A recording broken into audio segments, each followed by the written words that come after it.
Plus, Senator Kamala Harris is the latest presidential candidate making a campaign stop on The View to talk about climbing up the polls and confronting Joe Biden. Do you agree today that you were wrong to oppose busing in America? Anna's given her summer must-reads on The Ladies Get Lit. And it is Feel Good Friday on View Your Deal. Let's fire up Friday Hot Topics with Whoopi, Abby Huntsman, Joy Behar, Sunny Hostin, Meghan McCain, and Anna Navarro. Now, let's get things started.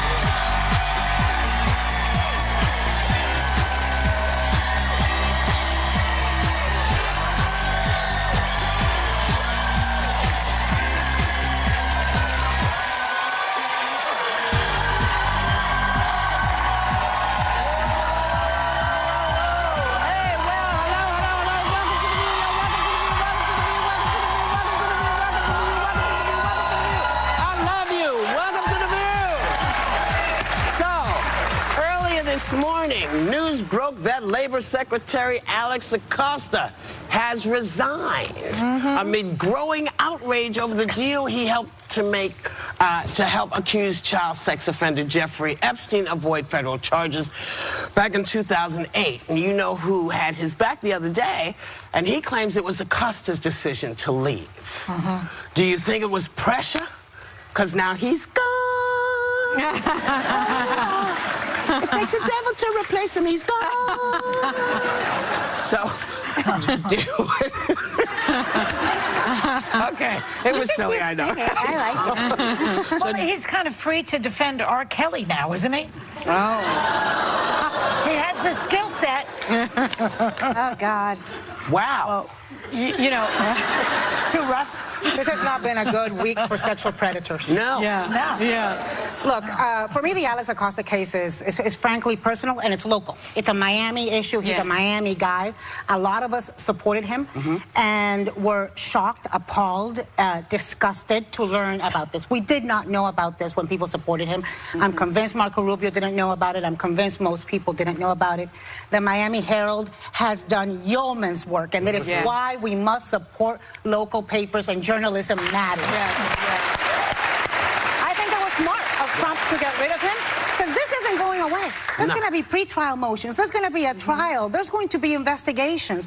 What I do hope is that this doesn't mean it's over for Acosta. There needs to be a full investigation, and he needs to be held accountable, and we need answers. We need to know why the hell he cut that deal. And I have to tell you, and Anna's been talking about this Epstein case for months. She has been texting me and emailing me and calling me about this case. So it is obviously very personal for you. But I don't think that Trump forced him to resign. He thinks he's a terrific guy. He said today on the I don't think he had anything to do with it, honestly. I don't think he had anything to do with it. I'm sorry, I said I'm going to miss him. Yeah, he supports his people, bar none. I don't know where the pressure came from, but I do not think it came from the top. But he used to think that that Epstein was a terrific guy also. He keeps changing his mind depending on how close they are to going to jail. Listen, guys, remember Acosta is from Florida, a must-win toss-up state. Remember Acosta is a Cuban-American.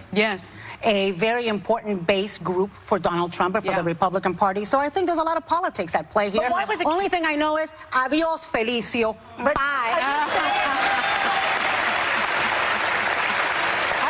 Are you saying that his base in the Cuban base is going to be that they would like the fact that Acosta was in the situation that he was in, that he did what he did? I don't think anybody likes what So how does this help the Because base? you don't throw a Cuban-American when you need the Cuban-American vote out on the street. Even if he defended a child molester. Look, that's the tricky part here. That is the tricky part. They've defended people, you know, and I say Trump's base, and Trump has defended people who've done all sorts of things, right? And their culture is not to apologize. It's not to admit. And look, Acosta has been very defiant in saying, I did nothing wrong. I stand by what I did. And so I think there are political sensitivities here. There are a lot of people putting pressure on him, too, on the right as well. I mean, Ted Cruz was one of the vocal people. You just can't have someone attached to a pedophilia ring in any realm in politics. And I think the tentacles of this case reach out in a bipartisan fashion, as screwed up as that sounds. But there's dirty places on the Democrat side. There's dirty. I mean, Bill Clinton had to put out a long statement talking about his relationship with Epstein. It's bad all the way around. I just hope Epstein rots in jail, and anyone who aided and abetted him, like I said, rots in jail for all of the rest of time, or their lives. So, you know, Sonny, I'm going to read this, okay? This is Sonny's legal note that just appeared when I was getting ready to talk. So Jeffrey Epstein has entered a not guilty plea to sex trafficking charges. Okay, we know. Just, it doesn't mean we whenever we talk about him, just know that he's said he didn't do it. Okay? So we don't have to do it every time we do it. So a lot of folks are still reaching out at, What were you going to say about the... You don't have time. You were going to say something about Epstein? I was, but then it is doing this. Look, people are reaching out. I'm fine. Okay? I'm okay. People magazine asked me about it. It's out in People magazine now. It's on the thing, so just, yeah, it's... You can get it. Can I say you look like 18 years old in that picture? I know. I know. It's so good. It's so good. But, you know, Whoopi, you look great, and you always understate things, but you were pretty quite sick. I was really sick. You scared us. She says on the cover, I'm grateful to be alive. She scared us. You know. And you're sick of talking about being sick. Well, no, it's not that, but I just feel like I can't say it anymore. If you're not feeling good, don't fool around, because I just assumed I was fine, because I'm always fine. I worked through it, and I'm up and running. It doesn't always work that way, and it will kill you if you're not paying attention, as I just learned. Of course, I didn't die because I'm here. But, you know, you came damn close. But I was as close as you could be to going, and I realized, and I always knew I didn't want to go, but I really didn't want to go. It was like, hold on, wait. I am telling you. We'll be right back. Does Senator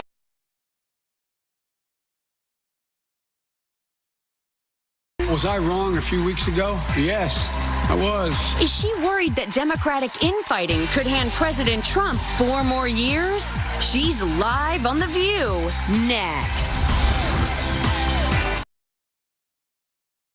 Is bringing the funny. We're here to have a good laugh, okay? Because Kumail Nanjiani and Dave Bautista, Joel McHale, and Ricky Gervais are all bringing their views. A lot of power in being funny.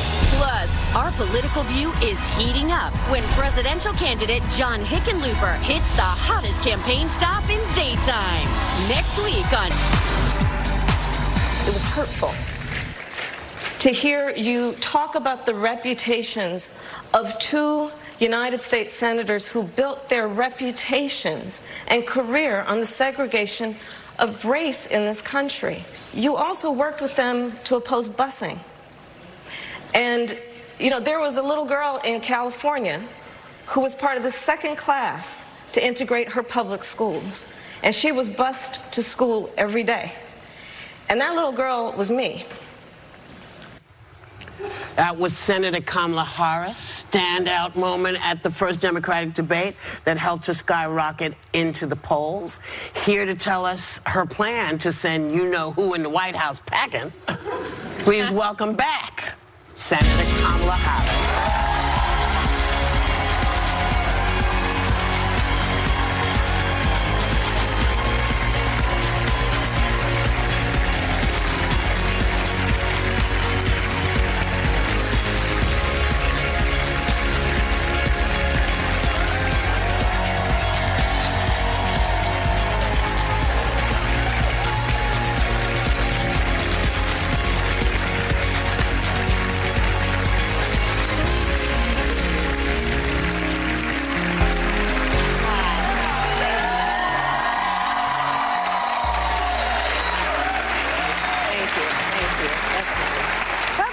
Senator. Thank you. It's good to be back with you guys. It's great to see you.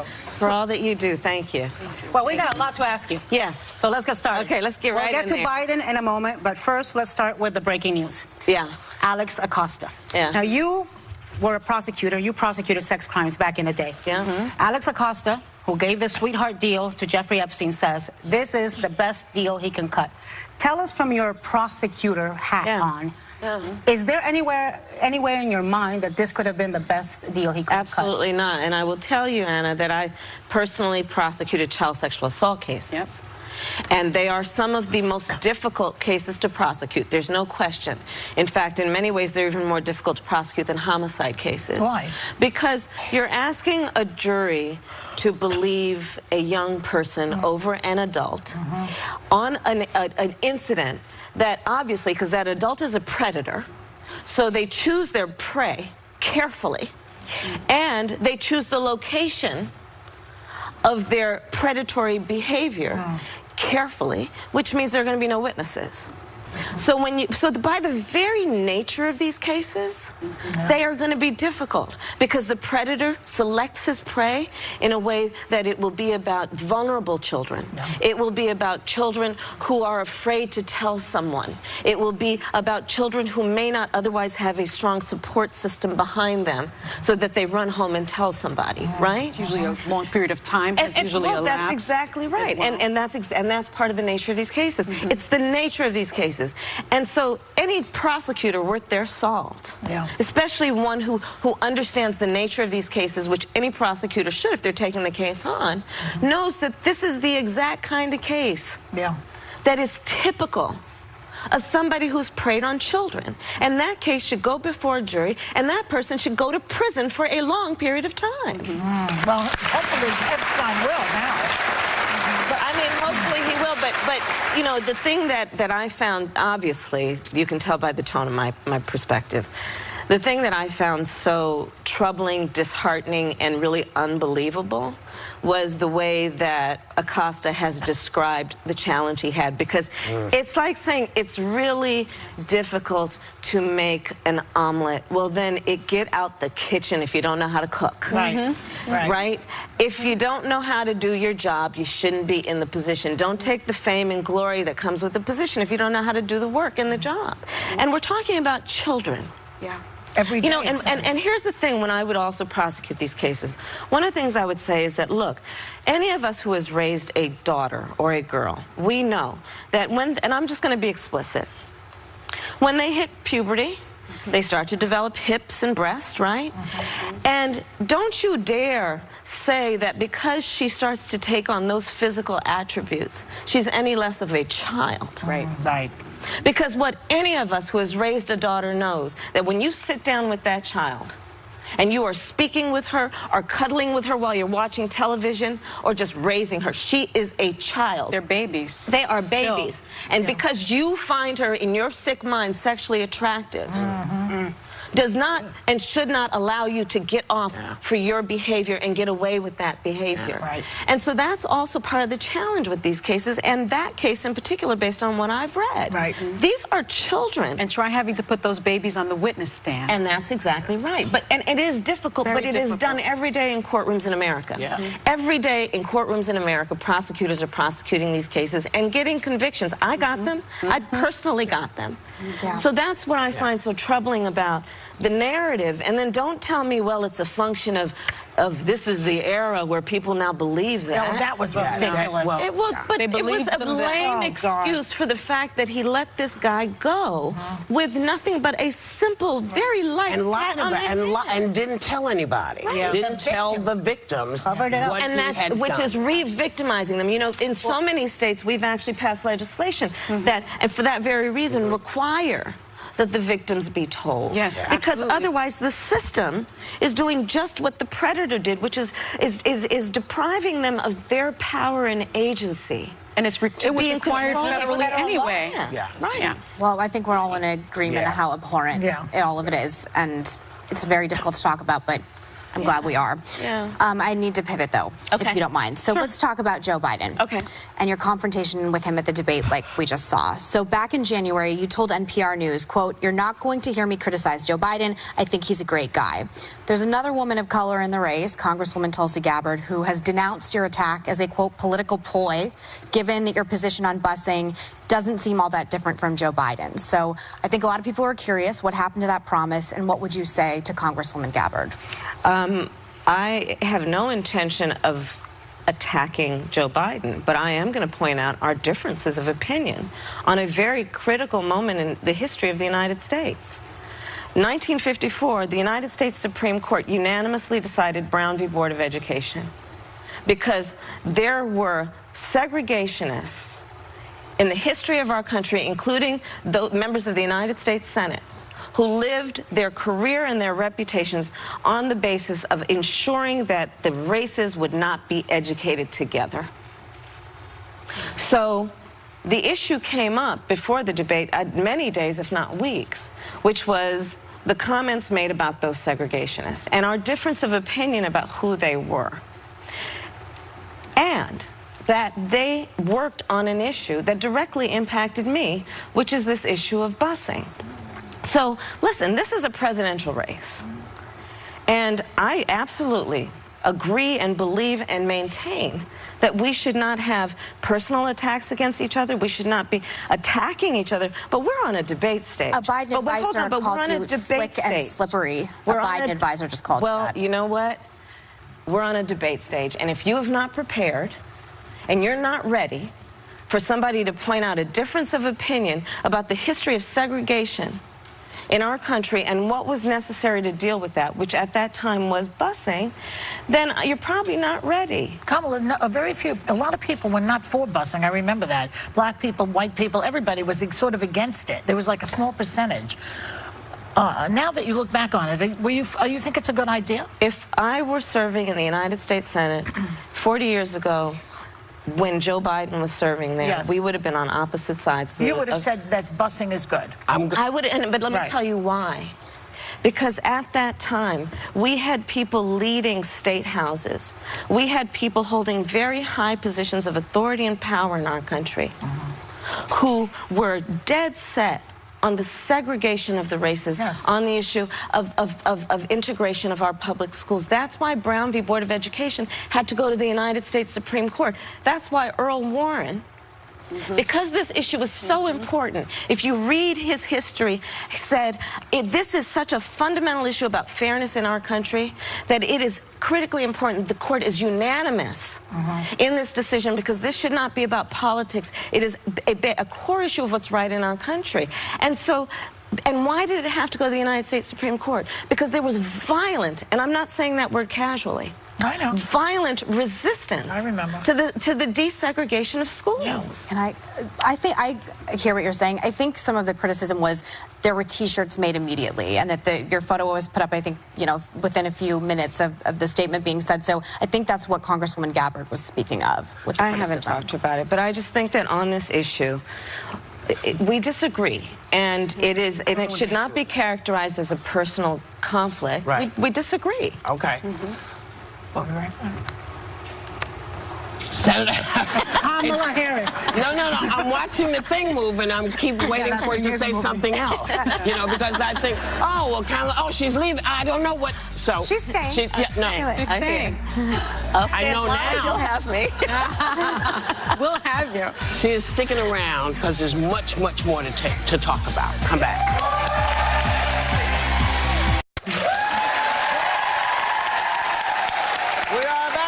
With Senator Kamala Harris. So, one of the bigger issues in watching these debates for me is I don't want to see you all cannibalizing each other, and that's what it felt like. I'm just going to say it, because we have discussions about what happened in the past, what was. I'm 55, baby, so I remember all the things that came, and I remember who ran this country. This country was not run by people friendly to us forever, until maybe when John Kennedy came, and then we weren't even sure then.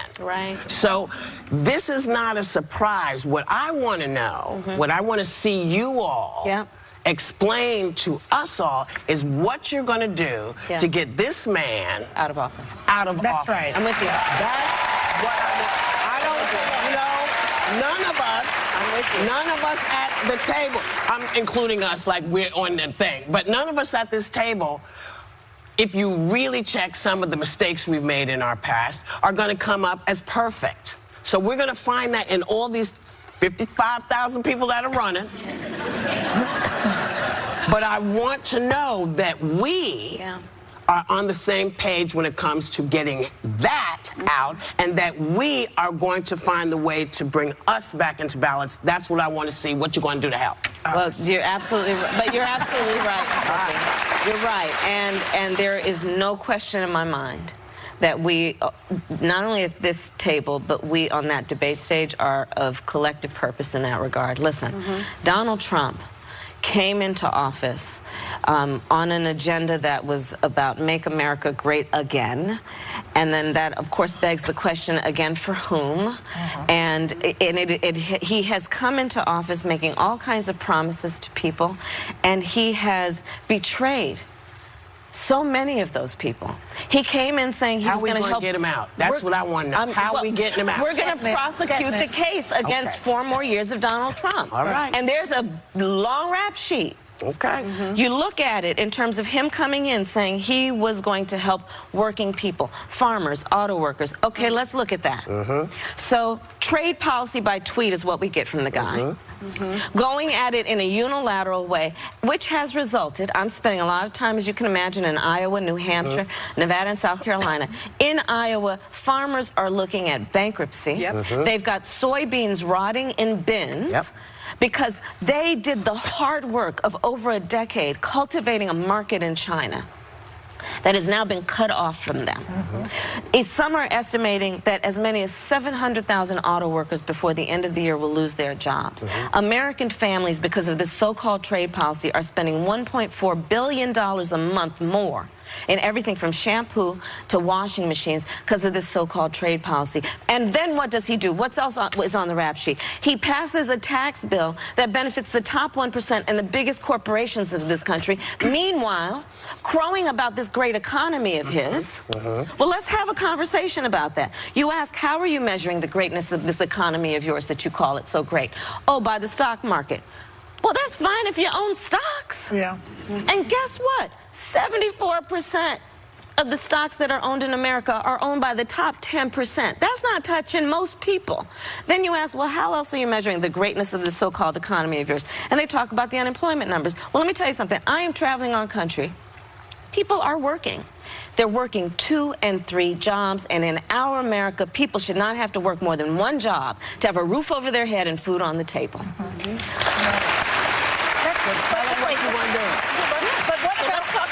what about the point that she's making, that this infighting is going on in the Democratic Party? I mean, we talk about it, this AOC and this squad against Nancy, and then you and Biden have this thing. Is that hurting the party? Is that going to stop your goal? Is that going to impede your goal of getting him out? Is it really infighting? This is a vetting process, well, isn't it? Is it a vetting process? Well, why don't we let Kamala answer? I want. Well, first of all, I couldn't agree more that this has to be about pointing out what is not working and has not been working over the last couple of years with this administration. And it has to also be, and a very big part of my perspective, is not only, again, prosecuting the case against 4 more years based on the evidence of why it's not working for families and middle-class families, but it also has to be about saying, hey, time to turn the page and write the new chapter. And what does that look like? And it has to be about a vision for America in which everyone can see themselves. That's certainly how I think about it. And my policy priorities are based not on upending markets and transforming the system and all kinds of stuff that may or may not happen, but really about what I call the 3 o'clock in the morning priorities, right? And by that I mean the issues that wake people up at 3 o'clock in the morning. Because I'm going to tell you, when people are thinking about those issues, it is rarely through the lens of the party with which they're registered to vote. It is rarely through the lens of some demographic some pollsters put them in. And it's about their, when they wake up, it's about their health care. It's about can they get a job and keep a job. I have a whole plan that's about education and teacher pay and closing the teacher pay gap. And I can go on and on. I see you pointing at me. Go, come back. We have more with Senator Kamala Harris. Monday, Kumail Nanjiani and Dave Bautista talk about joining forces in the action comedy Stuber. And a brand new View Your Deal. We are back with Senator Kamala Harris. All right, so we're going to talk about What are we going to talk about? Twiddly D and Twiddly Dumb. Okay. So Twiddly Dumb, I mean Donald Trump Jr. retweeted a birther-style tweet about you, against you. Yesterday, the guy who made the original tweet, imagine that, a Trump tweeting a birther-style tweet against a candidate of color. Haven't I seen this movie before? Yeah. Anyways, the guy who did the original tweet was in the White House yesterday, invited to this social media summit. I'd like to hear your thoughts. And the tweet was about the fact that they're saying that Senator Harris is not black enough. Right. Yeah, well, it's an old playbook. They've done this before. We've seen this movie before. And frankly, I just have to tell you, I find it really uninteresting.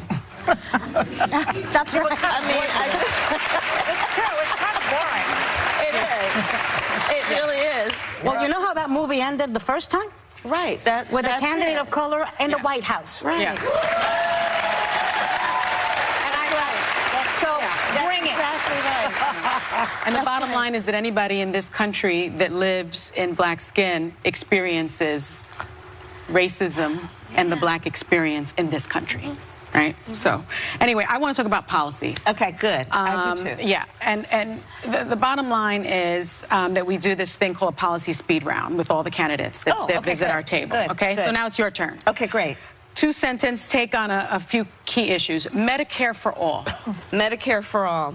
Right now we have Medicare for all, and it's called an emergency room. Right. Right now, on a daily basis, millions of seniors transition into Medicare every day, and they're good. We have a problem in America, which is that we have millions of people who do not have access to health care simply because they cannot afford it. Access to health care should be a right and not a privilege of just those who can afford it. So Medicare for all, yes. Yes. Okay. And private insurance also, because that's what I have. Supplemental private insurance. Yes, I think that works. Yeah. All right. Okay. Yeah.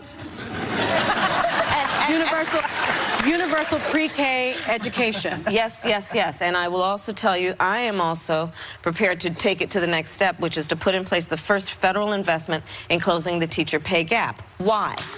Because I'm meeting teachers who are working 2 and 3 jobs. 94% of our public school teachers come out of their own pocket to help pay for school supplies. Teachers make on average 11% less than similarly educated professionals, and they are raising our children along with us, and we are not paying them their value. That's Reparations? Wait. All right. You're going to have to wait and come back and find out the answer to that question. We'll be right back.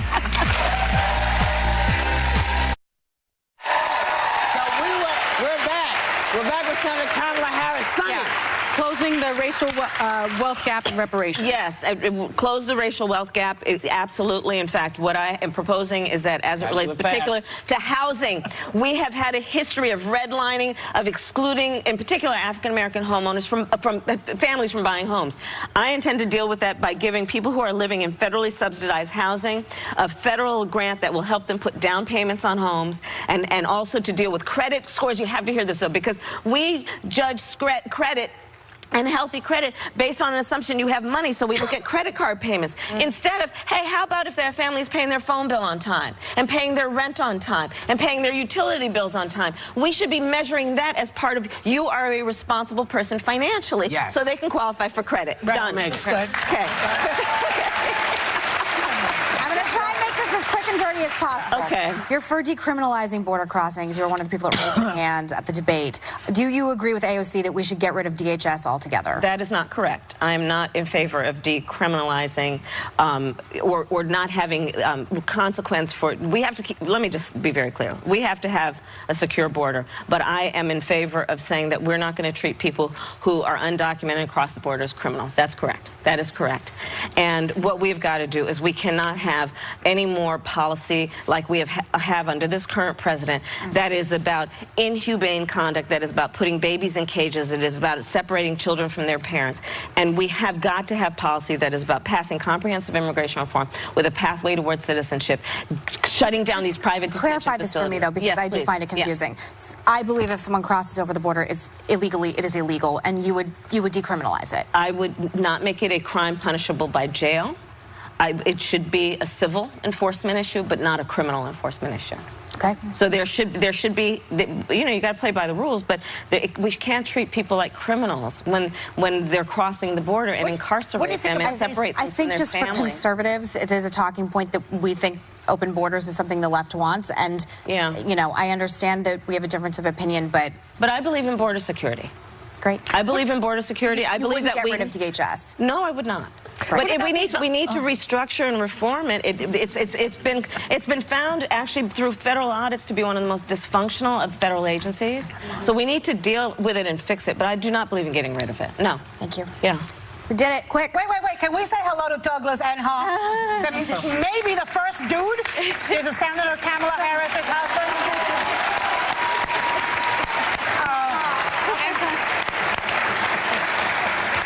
I know supportive husbands. Yeah, husbands are fine. Okay.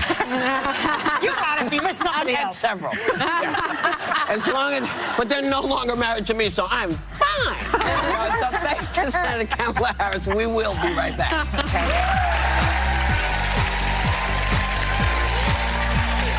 Next, it's Feel Good Friday on View Your Deal.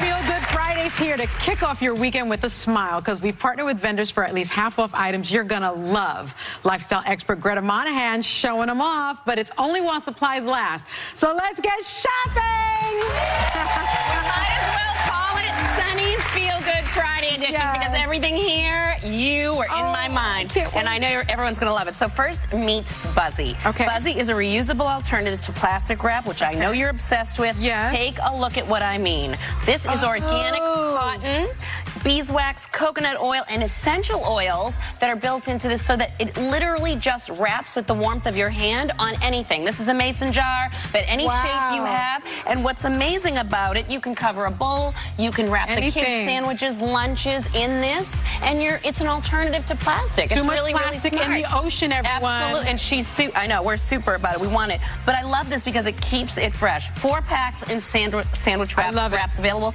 and then the bags. These bags are great. Produce, whatever you want to use them for, wash Bring them them to the supermarket with you. Incredible. Throw them in the fridge. They're amazing. Original price on these, $15 to $28. Today's deal, $7 to $14. Saving that much. Next one. Love it. Full face dishcloths. Okay. Replace kitchen sponges, paper towels with these guys. And paper here's towels. the thing. No bueno. These are just so cute. I want to show you because they have little sayings. I don't want no scrubs. I think it's so cute. And another one wipes the dust. I just think these are so cute because they honestly make my kid, like my eldest, he wants to actually help because he's like, what are they going to say? What do those say, Mom? Check this out, Sonny. That's how much they absorb. Wow. And you're going to love this. You can just clean up like that? You can clean up, and you can do dishes. You can use them as paper towels. You know how much money we spend on that stuff. And guess what? She can compost them and replace them in 6 months. That's how long they last. That's good. Yeah, so these come per set. Original price on these, $20. Not today. Today's deal, $9 per set. That's very good. I like that. Okay. Bamboo-ree, you're going to go crazy. Get a good night's sleep because these pillows are amazing. I love them. Fluffy, supportive. These are queen size, but 2 different feels. Yeah, this is firm. Soft. That's firm. See? So soft, amazing. Oh, and your head just isn't it gorgeous? So this is rayon made from bamboo. So it's really wonderful. I knew you'd love that. Original price on these pillows, $60. Today's deal, $30. And it's a mini memory foam, so it contours head, neck, and back. Okay? I love it. Now, this I brought for you, too. You're going to love this. Let me see. Shape and store freezer containers. I brought these from my kitchen to show you. Open that up. Okay, food is always ready to cook with these perfectly because they're proportioned areas that you actually, and that's 8 quarter-pounders you can fit in there, and they're stackable, you guys. So if you want to do that one and then put your meatballs on top, you're not taking all sorts of room. This is actually great, Q, because a lot of chefs do this in their own kitchens, and these are amazing. Original price on these, $25 to $50. Today's deal, $12.50 to $24 per set. And it makes cooking even and beautiful every time. Okay. I like that. Okay, Alio oil. You're going to love these oil-free reed diffuser sets. So check the smell out of this. Fill your home with a beautiful fragrance without oils or flames. So you could put this in a bedroom. You could put it in a closet where you could never put a candle. And it's incredible because it doesn't have any oil and it doesn't have any flames. That one you smelled was apple cinnamon, this cedar and bark, white tea and ginger, and it lasts up to 30 days. I absolutely love these, and they're great. So the deal includes 1 vase and 1 set of little fragrant reeds. So cool. Original price on these, $18. Today's deal, $9. These are good deals. For us. I knew you'd love these. Okay, limitless innovations. Everybody fights over the, you should take it. Everyone fights over the charger, right? The charging port. Well, these are incredible. You can charge multiple devices simultaneously, only using 1 wall outlet. Use at home, work, travel, hotel rooms. There's never enough plugs now. We have so many devices. And the variety of options here is from 3 to 7 devices. I also have one for the car and this little nifty pack for when you're on the road. So good. I have this at my house because everybody was arguing over it, and I got sick of it. Absolutely. I got sick of it. And I feel like there's iPads, phones, someone else has something. You can even, Sunny, they have, if you guys go online, these extra little attachments so that you can do any phone you want, Android or Apple. How many people have had the situation where your kid Original price on these, $20 to $80. Get this today. Deal on these, $10 to $40. I love it. Off for us. I love it. I love it. Our thanks to Greta Monahan. The clock is ticking. You have 24 hours to grab any of these exclusive deals at viewyourdeal.com. And members of the audience are going home with gifts from Alio, Boldface, and Shape and Store. I love that. Have a great day, everyone.